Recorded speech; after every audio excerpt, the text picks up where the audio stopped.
All right, in this video, I want to ask you guys a question, man. Forget numbers, forget statistics, forget shooting percentage, forget all that right now. Just from watching the game, right? Maybe it was situations where this player was hot. Maybe it's just, this player just feels like he can't miss against your team. But what NBA players, past or present, instilled fear in your heart every time they shot the basketball against your team? What player did you fear the most? Now, I'm not talking about post scorers, jump shooters, mid-range shooters. I'm talking about guys that shot it from beyond the arc. Yeah, the home run shot. What outside shooters scared you the most, despite numbers? Okay, like statistically, Peja Stojakovic is one of the greatest three-point shooters of all time. Yet, for some reason, maybe some of it's because he generally played for Western Conference teams.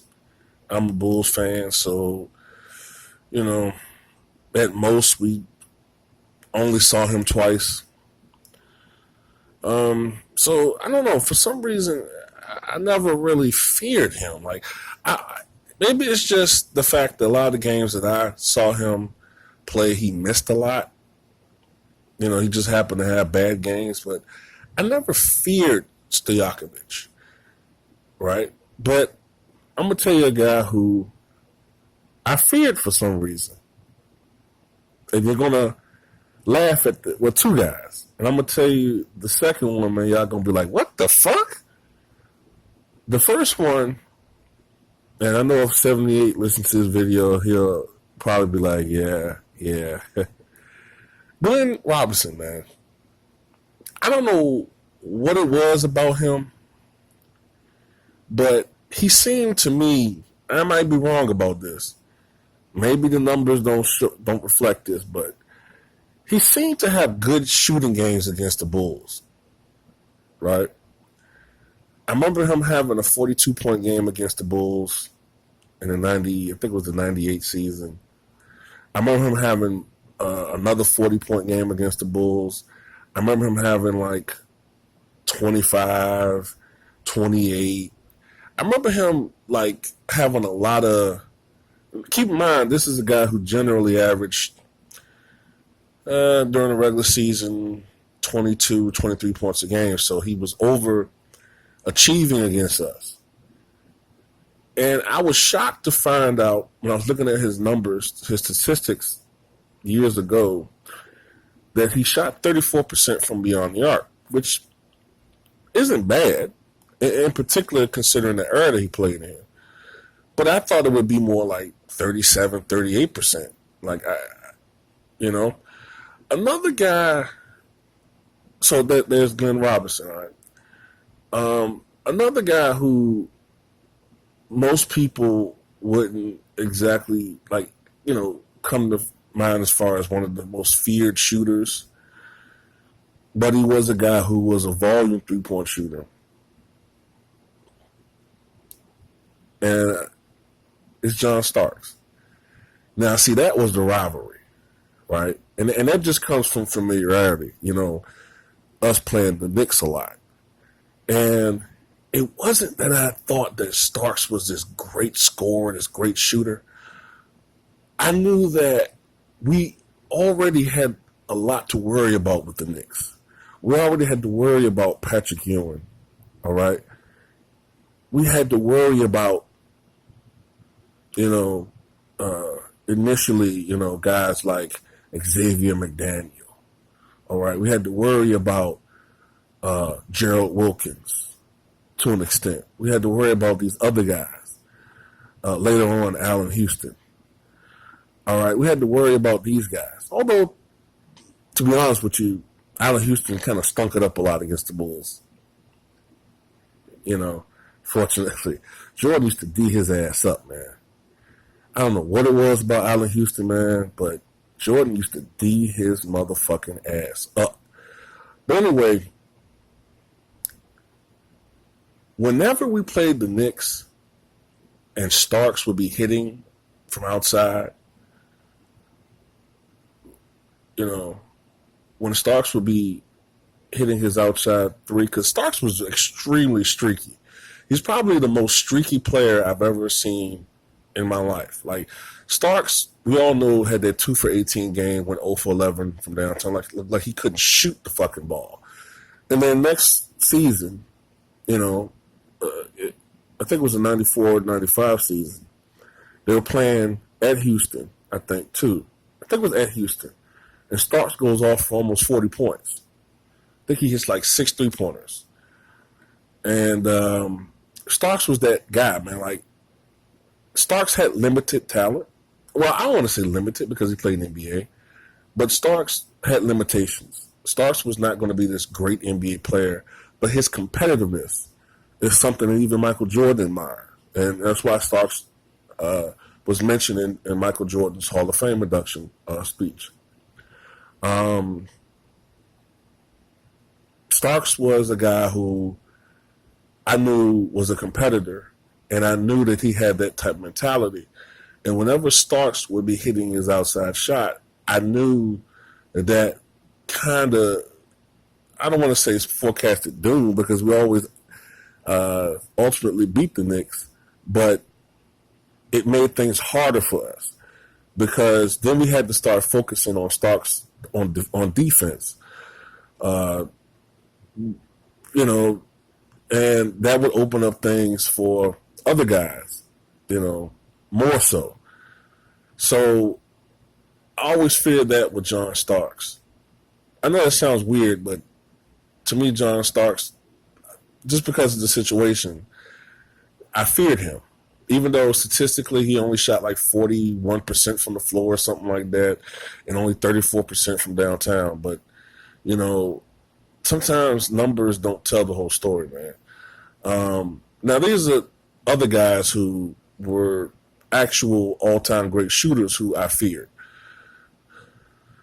Dennis Scott.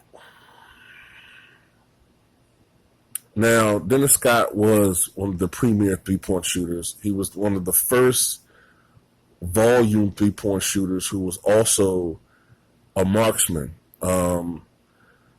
Like I mentioned, Starks, you know, in 1994-95 season, Starks set the then all-time mark for three-pointers made in the season, 217. But I think he only shot 36% from beyond the arc. He was never a high percentage three-point shooter. Dennis Scott was in his prime a guy who would shoot between 39 to 43% from beyond the arc. And the very next season, Starks' mark was obliterated by Dennis Scott. He made, I believe, it was 267 three-pointers. One of the games later in the season, I think it was April 1996 against the Atlanta Hawks, Dennis Scott made a then record 11 three-pointers. So I feared Dennis Scott whenever we played them. And fortunately, in the 96 conference finals, Dennis Scott, for the most part, laid an egg. The Bulls' defense helped to shut him down, and to an extent, Nick Anderson, who by that time was more or less just an outside shooter. But if I had to say the one guy who I really feared, and you know, back in the day, more so than any other guy, and this is a name that comes up all the time, is Reggie Miller. Reggie Miller, to me, and Klay Thompson is now in that category, in my opinion. And I'll talk about Klay a little bit later on. Reggie Miller was that guy, man, who it seemed like he always made the clutch three-pointer. You know, and he had to work hard to get his shot off a lot of times, you know what I mean? He wasn't playing on a team that was loaded with shooters. Oftentimes, he was the only guy outside threat that they had. But I mean, it just Miller was one of the all-time great three-point shooters, man. But in the modern era, even though Stephen Curry statistically is a better shooter than Klay Thompson, but that's apples to oranges. I have to say, whenever I'm looking at the Warriors, 'cause actually, most people know I don't like the Warriors. I root against them. But at least I'm honest about it. You know what I mean? But it just seems like Klay Thompson is a better clutch shooter than Stephen Curry. Like, think about it. In all of those games, those pivotal games, where the Warriors needed an offensive performance, they needed a breakout performance for one of their players in a critical must-win game. Who shows up more than Klay Thompson? Remember the game when Klay, I think it was against the Thunder, when he hit 11 three-pointers? Just this past year in a critical game. What was it against? Was it against the Rockets? Might have been against the Rockets when Klay hit a bunch of a bunch of 3-pointers again. A near record, if not record amount again. Like Klay just is this guy, man. When he gets hot, he can shoot the ball better than anybody I've ever seen in my life. And that includes, Stephen Curry. That includes a guy who I didn't even mention in this video, Glenn Rice, another guy I feared. I've never seen a guy shoot the ball and get hot the way that he did. He just bursts guy that I've never. I mean, he makes scoring when he's on, he makes scoring seem like, as far as shooting is concerned, he makes scoring seems like a layup, shooting a basketball from outside. The 60-point game where he played on 29 minutes. The 52-point game where he scored 37 points in the third quarter. A lot of people forget that he had 50 after 3 quarters and only 13 points at halftime. I mean, I don't know, man. Those are some of the guys, man. Other guys I want to mention, the late Drazen Petrovic. I know this is a name that's going to seem kind of weird for me to bring up, but the old school guys will know who I'm talking about. Walt Williams. I don't know what it is, man, but I feared Walt Williams as a shooter. Like I said, sometimes, man, it's not guys that have all these great percentages. Of course, Ray Allen.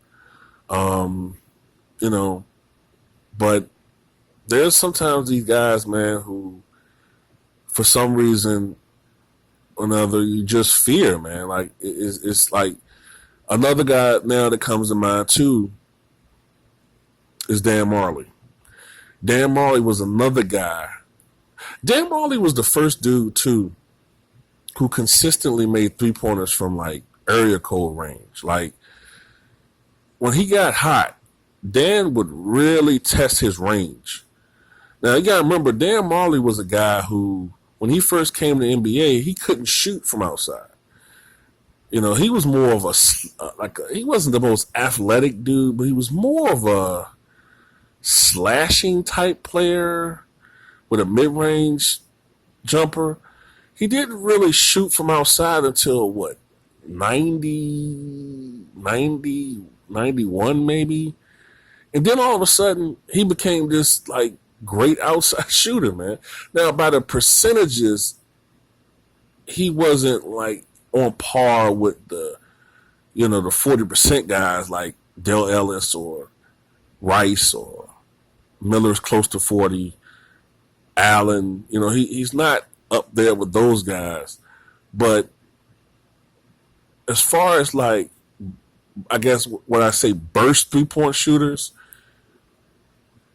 there's a game right now on YouTube I think it was a game. I think it's Game 6, Phoenix Suns versus Seattle SuperSonics, 1993 Western Conference Finals. And Barkley had like 37 or 38 points or something like that, and so many rebounds. And in this game, Dan Marley set the then all-time mark for three-pointers made in the playoffs, 8. And it's a couple of threes that he makes from like 35 feet out. And at that time, you didn't see guys do that. Dan Marley was one of the first guys that you really saw test range as far as concerned. Now you see guys like Klay Thompson and, Stephen Curry do that all the time. But Dan Marley was really a pioneer when it came to the outside shot. But anyway, I didn't want to make this video this long. But tell me what you guys really feared growing up as far as shooting the basketball.